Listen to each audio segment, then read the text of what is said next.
여러분 안녕하세요. 비욘디 이고은입니다. 얼마 전 들려온 희망적인 뉴스였죠. 드디어 수부이식의 시대가 열렸습니다. 사고로 오른팔을 잃은 60대 남성에게 뇌사자의 팔을 성공적으로 이식시켰다는 소식입니다. 그 기적 같은 일을 가능케 한 주인공을 만나기 위해 여기 이곳에 나와 있습니다.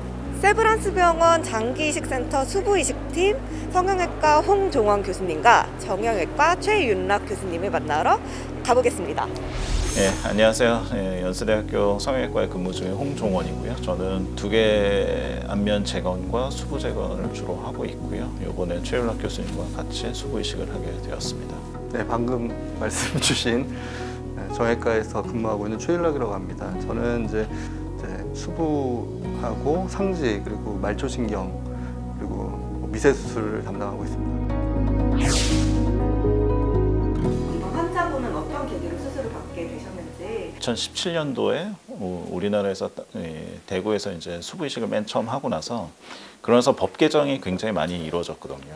환자분은 법 개정 막 요 할 무렵에 2018년도에 사고를 당하셨고요. 그래서 그 여러 가지 과정을 이분이 좀 개인적으로 또 찾아보셨더라고요. 그래서 이제 그때 저희가 전문가 이제 의견을 드릴 때 제 이름이 좀 나와 있으니까는 그래서 그분이 이제 저희 쪽으로 오시게 되고 그래서 이제 인연을 맺게 돼서 좀 준비를 좀 하게 되었습니다. 근데 이렇게 수부이식을 원하시는 분들이 이분이 한 분이 아니고 많이 계실 텐데 이 환자를 선택하신 계기가 있을까요? 사고가 나서 여러 가지 치료를 다 해보고 그리고 나서 그럼에도 불구하고 맨 마지막으로 선택하는 게 수부이식이라고. 의수도 사실 공부하다 보면은 굉장히 좋은 방법들 중에 하나이고 그 다음에 다이나믹 의수라고 해서 실제로 구현하는 그런 팀들도 굉장히 많이 있거든요. 그래서 제가 그분들도 다 소개를 시켜드리고 왜냐하면 그 부분이 굉장히 또 비용 면이라든지 간단한 부분이 또 좋기 때문에 근데 이제 이분이 제일 원했던 거는 자기는 따뜻한 손이 제일 좀 갖고 싶다라는 게 이제 그래서 조금 더 추가하고 싶은 얘기는 이분이 이제 받기 전에 홍종 교수님이 이제 정신과 교수님도 같이 해서 상담을 받도록 해드렸었거든요. 그래서 그 이유가 뭐냐면 1998년도에 이제 프랑스 리옹에서 첫 성공 사례가 있었거든요. 근데 그분 같은 경우에 정신과적인 그런 상담이나 이런 게 별로 없었나 봐요. 그래서 그분이 팔 이식은 성공했는데 한 3년 만에 이분이 이 팔을 내가 받아들일 수 없다고 해서 다시 절단 수술을 받으신 분이 있더라고요. 그게 이제 첫 성공 사례가 그렇게 돼서 그 다음 사례부터는 이분이 정말로 그걸 받아들이실 수 있는 자세가 되는지 이런 것들이 상당히 중요했던 것 같아요. 기존에 이식하는 분들이 제일 염려했던 게 뭐냐면은 장기 이식 같은 경우는 진짜 저분이 이 장기 이식을 받지 않으면 굉장히 위험해지는 경우인 거고 사실 조금 좀 외람된 말씀이지만 손 같은 경우는 사실 생명하고는 큰 상관은 없거든요.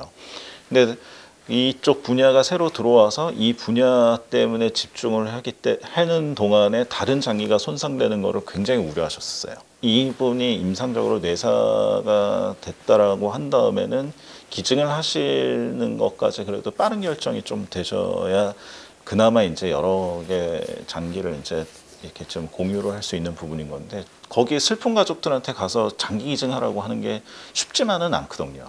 요번에 처음 하게 되는 수부까지 기증을 하라고 설명하는 거가 정말 쉽지 않은 거 진짜 막말로 진짜 거기서 그냥 뺨 맞을 수도 있는 부분인 건데 또 장기이식센터에서도 굉장히 설득을 잘 해주셨고 그 다음에 또 고맙게도 기증하시는 분의 가족분들도 그 부분에 있어서 굉장히 또 흔쾌히 동의를 해주셔서 좀 가슴 아픈 일이기는 하지만은 그래서 좀 그 정형외과적으로 봤을 때는 사실 손이라는 게 있는 것 자체도 중요하지만 그게 특히 이제 오른손이기 때문에 기능을 하는 손을 만들어줘야 되고 근데 이분이 보니까 요번에 사고 나시기 전에 20년 전에 같은 팔을 또 사고를 당하신 적이 있어요. 그래서 지금 여기 금속판이 지금 여기 되어 있는데 이쪽 부분에 금속판이 하나 더 있는 거예요. 우리 이거 팔이 이식하기 전 사진을 보면 저거 뽑아야지 이렇게 금속판을 댈 수가 있을 텐데 저기 근데 20년 됐으면은 뽑는 게 얼마나 힘들까 막 이런 생각도 막 하고 했었거든요. 사실 이 절단된 팔에는 힘줄, 신경, 뭐 아까 말씀드린 혈관 이런 게 다 정상 모양이 아니에요. 다 이렇게 엉켜 붙어 가지고 그거를 이제 하나하나 다 이제 찾아야 되거든요. 다 이렇게 뭉쳐 있다고 생각하시면 그 실타래 풀듯이 하나하나 다 풀어가지고 이게 정말 그 힘줄이 맞는지를 확인해가지고 이식하는 팔에 하나하나 연결해야 되기 때문에 그런 게 사실 많이 좀 힘들긴 했었죠. 최 교수님이랑 저랑 어떻게 우연찮게 금요일 날 하루 종일 수술하는 날인데 4시 반쯤 처음에 연락이 왔어요. 장기식 코디네이터 선생님, 정경호 선생님이 저한테 연락 와서 지금 뇌사자 캔디데이트 되시는 분이 계시는데 어떻게 하실 수가 있겠냐라고 저희 했을 때 처음에는 좀 당황했었어요.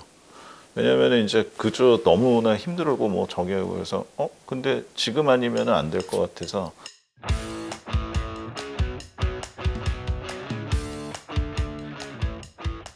손이 기능을 하려면 우선 이게 돌아가야지 돼요. 우선은 이게 팔이 두 개가 있는데 이 팔은 이제 척골이라는 뼈고 이 뼈는 이제 요골이라는 뼈인데 이 척골이라는 뼈가 일직선상으로 이렇게 있고 요골이라는 뼈가 약간 이렇게 커브가 되어 있어요. 정상적으로 그렇게 돼야만 이게 돌아가는 거예요.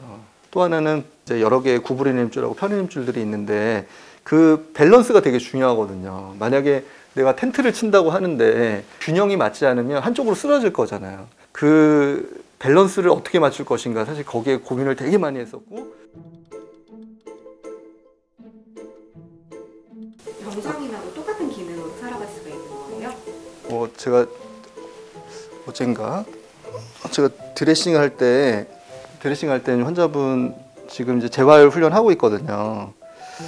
그래서 그 손 움직이는 거 동영상을 이제 조금 찍어놨었는데 보시면 이게 손인데 지금 이제 보조기를 착용하고 이렇게 하고 있는데요. 자의적으로도 이 정도는 지금 이제 3주인데 이 정도는 돼요. 시간이 지나면 아마 더 될 텐데 저는 어떤 교수님이 이제 말씀하셨던 거 되게 감동적이었는데 그 환자분이 그 전에는 손이 마비가 돼서 움직이지 못하다가 힘줄 이식 같은 거 이런 힘줄을 조금 이렇게 수술하는 걸 해가지고 엄지손가락하고 두 번째 손가락이 맞닿을 정도가 되게 수술이 됐대요. 근데 그분이 외래에 와서 너무 감사하다고 자기가 그 수술을 받기 전에는 슬퍼서 눈물을 흘리는데 내가 티슈를 내가 못 뽑아서 내 눈물을 내가 훔칠 수가 없었는데 이제는 내가 슬퍼서 내가 울 때 내 손으로 티슈를 뽑아서 내 눈물을 닦을 수 있는 게 난 너무 좋았다고 그렇게 얘기를 하더래요. 그러니까 그 기능이라는 게 우리가 정상인 사람이 느끼는 그 감동하고 그 효용성하고 봤을 때 없던 분이 느끼는 거는 그건 전혀 다른 수준이거든요. 그래서 아직 경과를 더 지켜봐야 되겠지만은 일반적으로 지금까지 보고되는 내용을 보게 되면 공을 짚는 거, 글을 좀 쓸 수 있고 그리고 잘 되신 분들은 우리는 사실 젓가락 문화긴 한데 포크 같은 걸 이제 좀 사용할 수 있고 신경을 연결하게 되면 신경이 재생되는 속도가 우리가 환자분들한테 설명을 할 때는 머리카락 자라는 속도랑 비슷하다. 그러니까 문합이 여기서 됐으니까 이게 손까지 자라오는 데는 적어도 한 2, 30cm 되잖아요. 그러면은 한 7, 8개월은 돼야지 되잖아요. 그죠? 그 정도의 기간이 지나야지 근육이나 이런 감각이 조금 더 좋아질 거다. 이렇게 얘기를 하고요. 그러면 이번에 수술비 같은 경우는? 그렇지 않아도 그걸 물어보실 것 같아서 아침에 이제 어떻게 확인해 보게 되니까 전체 이제 수술비 정도가 한 830만 원? 그 중에 이제 이번에 법제가 되면서 이게 건강보험 체계 안으로 이렇게 들어올 수 있는 수술 기법이 돼서 환자분 본인 부담은 한 20% 정도를 하고 아마 수술비만 봤을 때 환자분께서 본인 부담하시는 건 한 200만 원이 약간 좀 덜 되지 않을까라는 생각이 드는데요.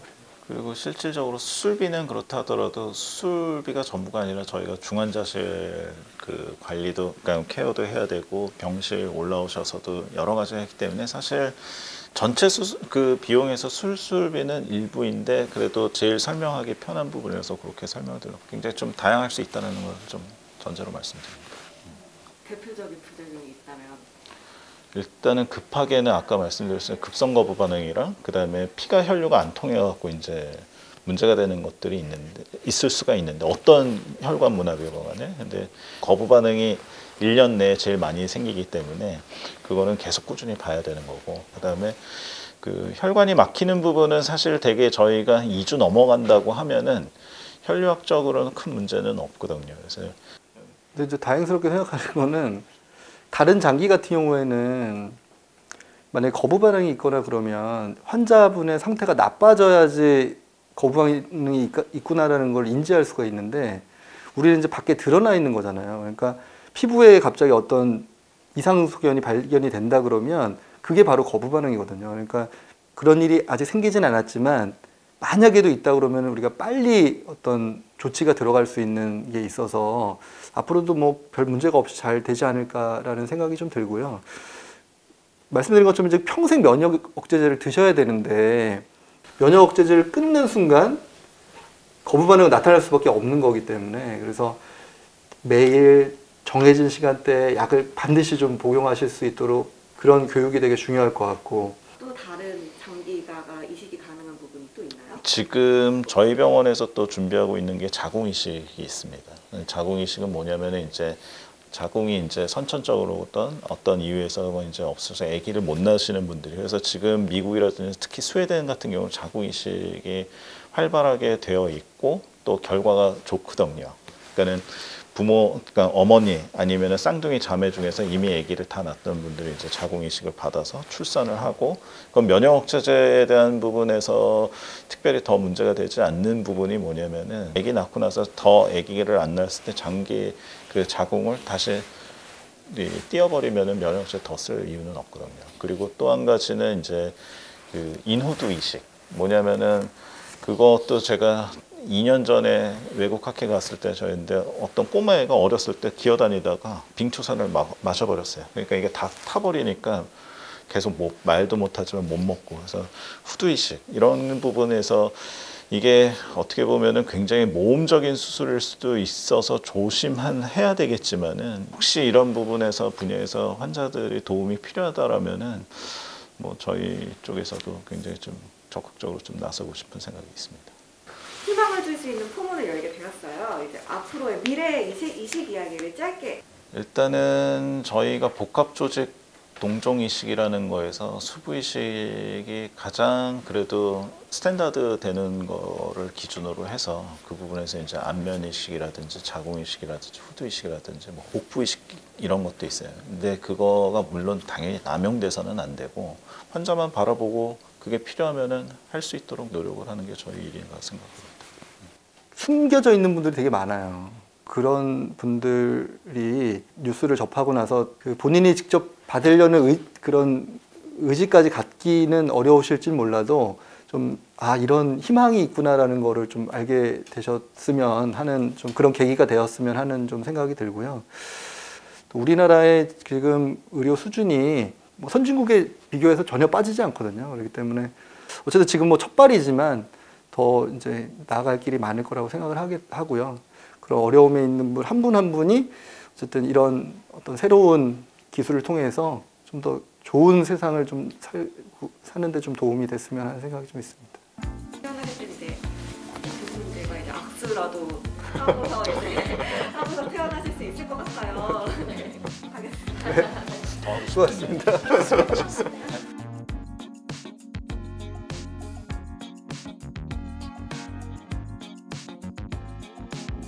Everybody's famous in the news every day. You know you have